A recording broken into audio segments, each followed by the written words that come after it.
Cash flow based valuation के अंदर हमारे पास एक मेथड है and that is called free cash flow based valuation. Free cash flows. The idea behind free cash flows is that कि आप अगर किसी एंटिटी को वैल्यू करना चाहते हैं तो आइडेंटिफाई करें present value of future free cash flows. rather than simple cash flows हम identify करते हैं free cash flows. So now what is free cash flows?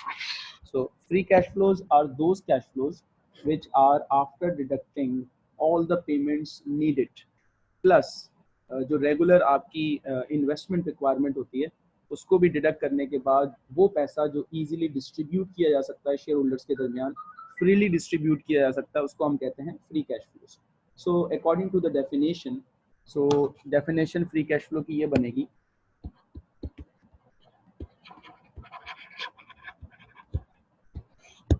So it would be like that: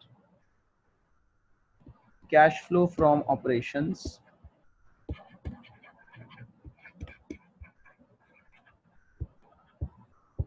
उसमें से हम अपनी फाइनेंस कॉस्ट माइनस करेंगे,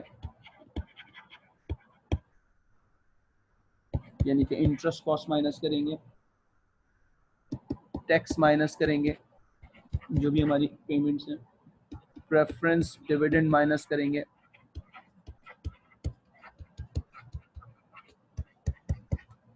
सो ये है आपके तकरीबन आप समझ लें आफ्टर टैक्स कैश फ्लोज. और ये माइनस करने के बाद इसमें से हम अपनी जो भी रेगुलर वर्किंग कैपिटल रिक्वायरमेंट होती है वो माइनस करेंगे, जो डे टू डे रिक्वायरमेंट होती है कैश फ्लोज की. और इसके अलावा ऑनगोइंग ऑपरेशन के लिए investment in non current assets, investment in non current assets for ongoing operation. Remember, ongoing operation, किसी और पर्पस के लिए नहीं. तो ये जो हमारे पास आंसर आएगा तमाम चीज़ें डिडक्ट करने के बाद, so this is free cash flows और the cash flow available to distribute to shareholders. ये वही चीज़ है जिसको हम पीएटी या प्रॉफिट आफ्टर टैक्स कहते हैं, लेकिन ये कैश फ्लो फॉर्म में और ये थोड़ा सा उसका एक एक्सटेंसिव वर्जन है. अच्छा, अगर एग्जाम में आपको कैश फ्लो फ्रॉम ऑपरेशंस ना दिए जाएं तो यही काम हम अपने operating profit, profit before interest and tax के साथ भी कर सकते हैं. करना हमें क्या होगा, इसके अंदर हमें अकाउंटिंग डेप्रिसिएशन ऐड करना होगा. तो जब हम अकाउंटिंग डेप्रिसिएशन ऐड कर देंगे तो ये कैश फ्लो बन जाएगा और उसके बाद हम इसमें से फाइनेंस कॉस्ट या इंटरेस्ट पेमेंट माइनस कर देंगे. सो ये after finance cost cash flows हो जाएंगे. उसके बाद इसमें से हम टैक्स पेमेंट्स माइनस कर देंगे और अगर कोई प्रेफरेंस डिविडेंड होगा तो वो प्रेफरेंस डिविडेंड इसमें से डिडक्ट होने के बाद this is the same as free cash flows.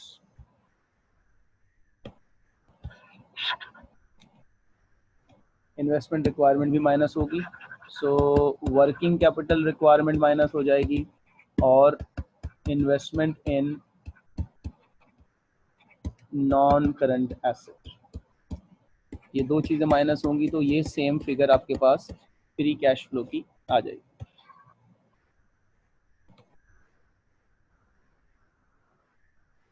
अच्छा, अब ये जो फ्री कैश फ्लोज इस्तेमाल किए जाते हैं तो इसमें प्रॉब्लम आता है कि फ्री कैश फ्लो के लिए डिस्काउंट फैक्टर कौन सा इस्तेमाल किया जाएगा. तो उससे पहले एक चीज़ आप क्लियर कर लें कि फ्री कैश फ्लो दो तरह से आप ले सकते हैं.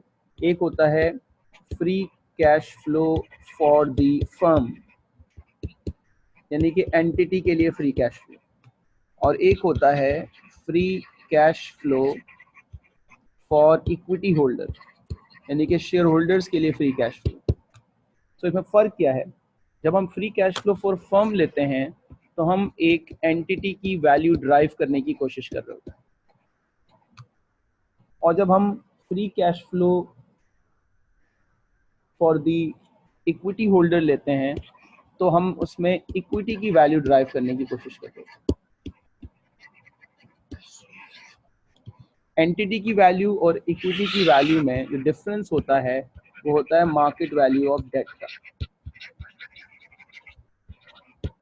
तो अगर एंटिटी की वैल्यू में से market value of debt minus कर दी जाए तो मार्केट वैल्यू ऑफ इक्विटी आ जाती है.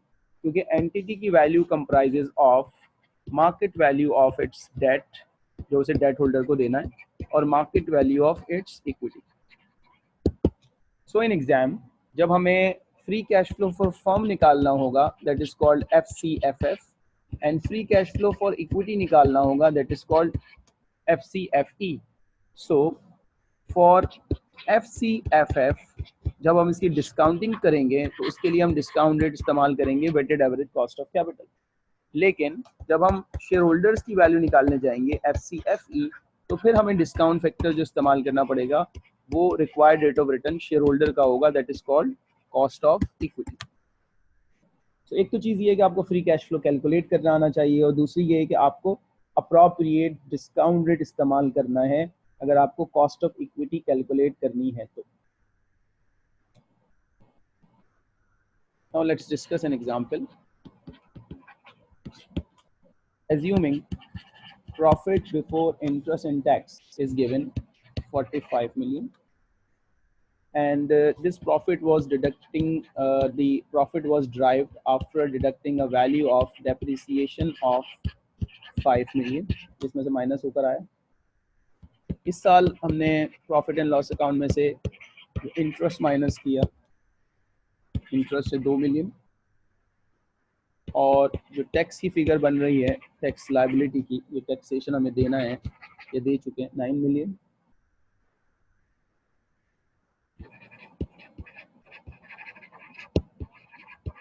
वर्किंग कैपिटल रिक्वायरमेंट जो ऑन गोइंग हमारी होती है, दैट इज 4 मिलियन, एंड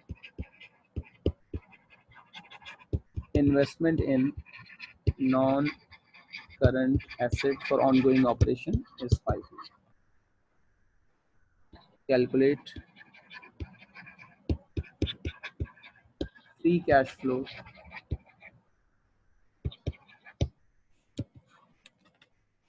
अब ये फ्री कैश फ्लो कैलकुलेट करने के लिए हमारे पास जो डेटा अवेलेबल है, तो उसमें हम profit before interest and tax, that is called 45 million, उसमें सबसे पहले डेप्रिसिएशन ऐड बैक करेंगे ताकि वो जो प्रॉफिट है वो कैश फ्लो में कन्वर्ट हो जाए, एंड दैट बिकम्स 50 मिलियन।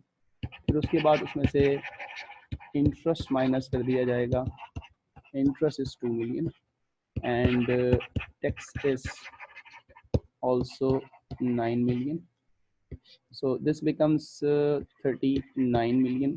उसके बाद working capital requirement 4 million and non current asset requirement 5 million. So this is exactly 30 million का आपके पास फ्री कैश फ्लो अवेलेबल है।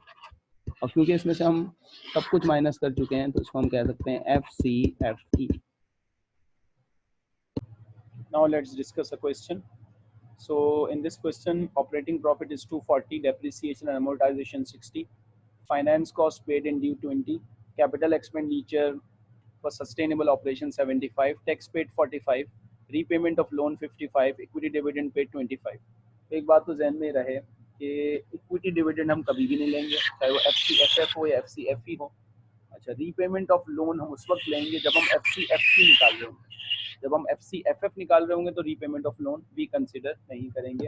तो it's simply a calculation like आपका ऑपरेटिंग प्रॉफिट 240 है, उसमें से आपने अमोर्टाइजेशन ऐड बैक किया, 20 का फाइनेंस कॉस्ट माइनस की, 75 का ऑनगोइंग ऑपरेशन की कॉस्ट माइनस की, और 45 का टैक्स आपने इसके अंदर माइनस कर दिया।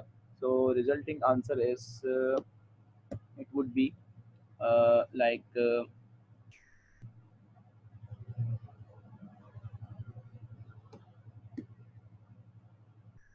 105।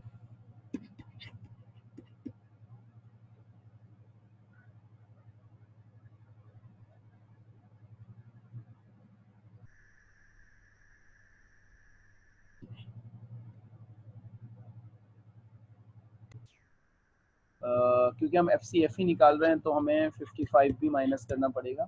So the resulting answer that would be 105।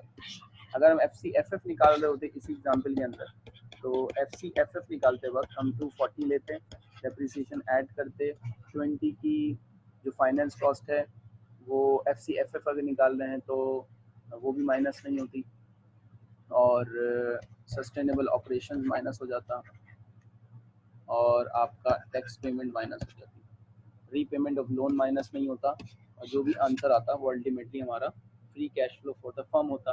Free cash flow for equity होगा तो हम जो उसके लिए फैक्टर लेंगे, अब मैंने ऑलरेडी आपको बता दिया that is cost of equity.